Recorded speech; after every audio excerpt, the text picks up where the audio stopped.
সম্মানিত ভিউয়ার্স, আসসালামু আলাইকুম। আমি সবুজ ভাই চলে আসলাম আরেকটি ব্লগ নিয়ে। আজকের ব্লগটা হচ্ছে আমার যে আপনারা এই জায়গাটা দেখেন, এই জায়গাটা ছিল আমার সম্পূর্ণ একটা পরিত্যক্ত জায়গা।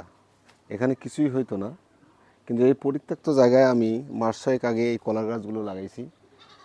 এই কলার গাছগুলো লাগাইছি ইনশাআল্লাহ। এবার রমজান মাসে আমি কয়েকটা কলার গাছ থেকে কলাও পাইছি, হ্যাঁ, যেটা দিয়ে আমার রমজান মাসে কলা বাড়িতে খাওয়া এবং কিছু টাকার কলা আমি বিক্রিও করছি। তা আমরা যারা গ্রামীণ পরিবেশে বসবাস করি, আমরা যারা গ্রামগঞ্জে বসবাস করি, আমাদের সবাইরে বাড়ির আশেপাশে কিন্তু এই ধরনের পরিত্যক্ত জায়গা থাকে।